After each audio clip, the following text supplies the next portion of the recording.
여러분 안녕하세요. 오늘 우리가 살펴볼 자료는요.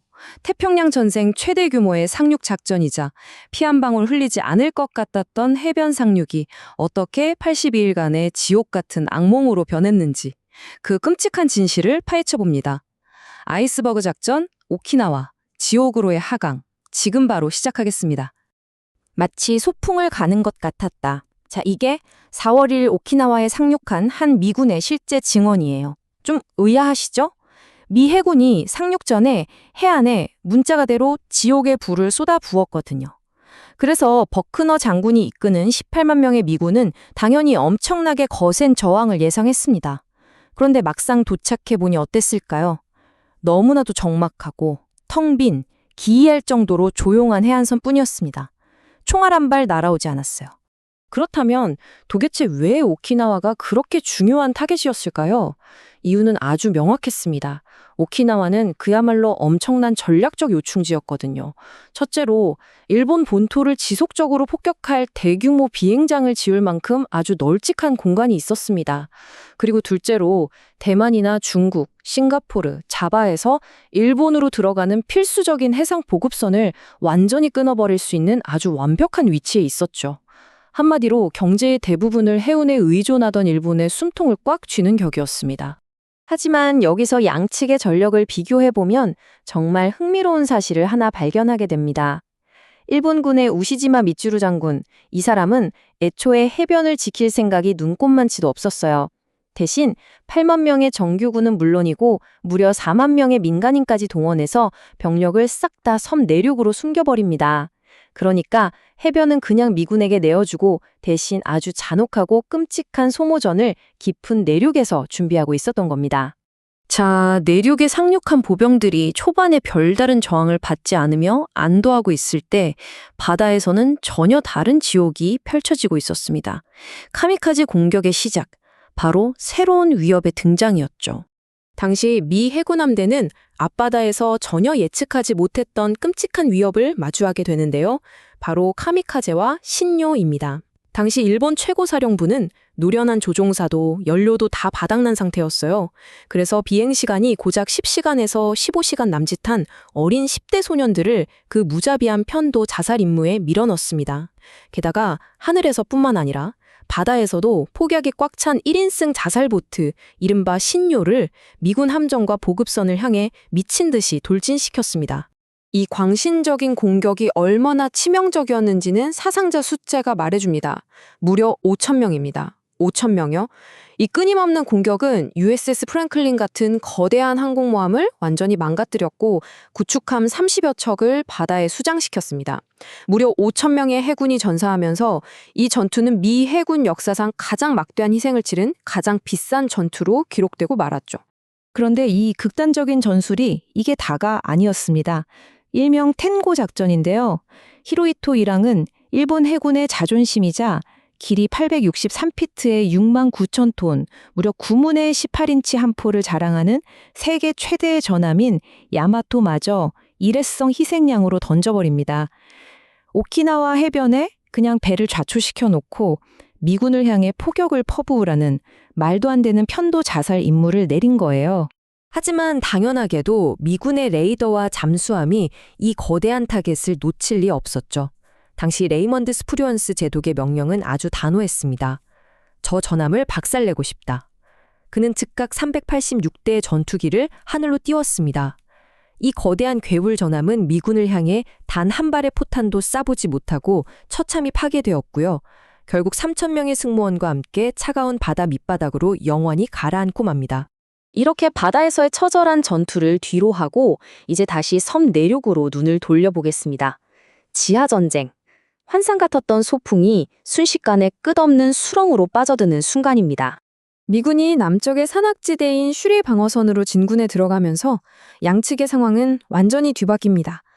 물론 미군에게는 탱크, 박격포, 화염방사기 같은 압도적인 화력이 있었죠. 하지만 일본군은 미군이 오기 전 무려 6개월 동안 산비탈을 손으로 직접 하는 아주 정교하고 복잡한 터널 네트워크를 구축해 놓았습니다. 6개월치 탄약까지 꽉꽉 채워둔 이 거대한 지하 요새는 미군의 그 어마어마한 화력을 사실상 무용지물로 만들어버렸습니다. 그 이후의 전개는 그야말로 끔찍했습니다. 4월 1일에 급평원했던 상륙은 온데간데였고 마치 1차 세계대전 때의 참혹한 참호전을 보는 것 같았어요. 끝없이 쏟아지는 비, 무릎까지 푹푹 빠지는 진흙탕 속에서 피말리는 사투가 이어졌습니다.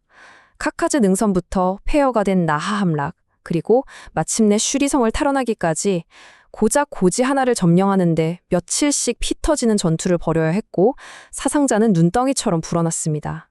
그런데 이 전투가 유독 더 잔혹하게 기억되는 이유가 따로 있습니다. 비전투원들, 즉 오키나와 민간인들이 겪어야 했던 참혹한 비극에 대한 이야기입니다. 여러분, 도대체 왜 평범한 민간인들이 최전선에서 군인들과 뒤엉켜 싸워야 했을까요? 당시 미군들은 전장에서 정말 믿을 수 없는 광경을 목격하고 경악을 금치 못했습니다. 민간인 여성들이 대나무 창을 들고 덤벼들고 심지어 어린아이를 등에 업은 채로 동굴에서 뛰어나오는 이른바 키리코미, 즉 자살 공격에 가담하고 있었던 겁니다. 진짜 말도 안 되는 상황이죠. 대체 어떻게 이런 일이 벌어졌을까요? 답은 아주 끔찍한 선전기계, 즉 일본군의 철저한 쇠뇌 교육에 있었습니다. 일본군은 수개월 전부터 주민들에게 미군이 끔찍한 고문관이자 악마라고 쇠뇌시켰습니다. 적에게 생포되는 건 인간으로서 견딜 수 없는 수치라고 가르쳤고 오히려 스스로 목숨을 끊는 게 일왕에 대한 숭고한 의무라고 포장했죠. 그 결과 극도의 공포에 질린 가족들이 절벽에서 뛰어내리거나 수류탄을 터뜨려 자살하는 참극이 섬 곳곳에서 벌어졌습니다. 당시 민간인들이 겪었던 딜레마는 정말 상상을 초월합니다. 군대 명령에 따라 수치심을 피하려고 온 가족이 자살할 것인가, 아니면 그 끔찍한 굶주림과 쏟아지는 미군의 폭격을 맨몸으로 뚫고 진흙탕 속으로 도망칠 것인가. 심지어 일본군은 남쪽으로 후퇴하면서 그 굶주림에 지친 민간인들을 은신처인 동굴에서 무자비하게 내쫓았습니다. 방어막 하나 없는 미군의 포화 한가운데로 자신들의 국민을 그냥 던져버린 거예요. 이 진옥 같았던 전투도 6월 말에 접어들며 방어선이 완전히 붕괴되기 시작합니다. 그리고 이 무렵 두 진영을 이끌던 장군들도 각자의 마지막을 맞이하게 되죠. 당시 버크너 장군은 우시지마 장군에게 편지를 한 통 보냅니다. 장군, 유혈 사태를 끝냅시다. 계속 싸울 이유가 전혀 없습니다. 전쟁 역사상 정말 이례적으로 적장에게 명예롭게 항복할 기회를 준 거였어요. 하지만 우시지마는 이 간절한 호소를 철저히 무시합니다. 애초에 그의 머릿속엔 최대한 시간을 끌면서 미군에게 더 많은 피해를 입힌다. 오직 이 한 가지 목표밖에 없었으니까요. 결국 두 지휘관의 최후는 아주 비극적이고 극명하게 엇갈립니다. 정말 얄궂게도 승리를 불과 며칠 앞둔 6월 18일, 버크너 장군은 시찰 도중 일본군이 쏜 포탄 파편에 맞아 숨을 거둡니다. 2차 세계대전 중 전사한 미군 최고위 장교가 된 거죠. 반면 우시지마 장군은 어땠을까요? 그는 적에게 항복하는 대신 6월 21일에 부활을 시켜 자신의 목을 치게 하는 전통적인 할복 자살을 택하며 참혹하게 생을 마감합니다. 두 장군이 운명을 달리하며 이 끔찍했던 시간도 끝을 향해 갑니다. 역사상 가장 값비싼 승리, 그 상흔을 살펴볼 차례입니다. 1945년 6월 22일, 기나긴 전투가 공식적으로 막을 내립니다. 자, 82라는 숫자를 한번 생각해 보세요. 이 82일간의 지옥은 섬 전체를 완전히 쑥대밭으로 만들었습니다. 오키나와에 있던 건물, 농지, 그리고 수백 년 된 소중한 문화유산의 무려 90%가 흔적도 없이 완전히 사라져버렸습니다. 그리고 남겨진 사상자 통계는 정말 숨이 턱 막힐 정도입니다. 미군 전사자 1만 2,500명, 부상자 3만 5천 명. 하지만 우리가 절대 잊지 말아야 할 숫자가 있습니다. 바로 15만 명에 달하는 현지 주민 사망자입니다.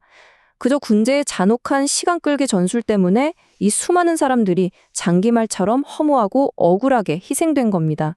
더 안타까운 건 이 상처가 아직도 과거형이 아니라는 겁니다. 현재 오키나와는 일본 전체 영토의 고작 0.6%에 불과하거든요. 그런데 놀랍게도 일본에 있는 전체 미군 기지의 70%가 이곳에 빽빽하게 밀집해 있습니다. 그 옛날 지옥 같았던 전투의 흔적이 전쟁 직후 세워진 거대한 군사시설들의 형태로 오늘날까지도 주민들의 삶 속에 아주 뚜렷하게 남아있는 셈이죠. 오키나와에서 발생한 이 엄청난 희생은 미군 지휘부에게 아주 큰 충격을 주었습니다. 본토 상륙 작전을 감행했다가는 얼마나 더 끔찍한 지옥문이 열릴지 심각하게 재고하게 만들었죠. 그래서 우리에게는 이런 무거운 질문이 남습니다. 과연 오키나와 전투의 그 잔혹함과 상상을 초월하는 인명피해가 불과 45일 뒤에 투하된 원자폭탄을 결코 피할 수 없는 대안으로 만들었던 것일까요? 여러분은 어떻게 생각하시나요? 전쟁이 남긴 이 무거운 딜레마를 한번 곰곰이 생각해 보시길 바라며 오늘 저희가 준비한 설명은 여기서 마치겠습니다. 함께 해주셔서 감사합니다.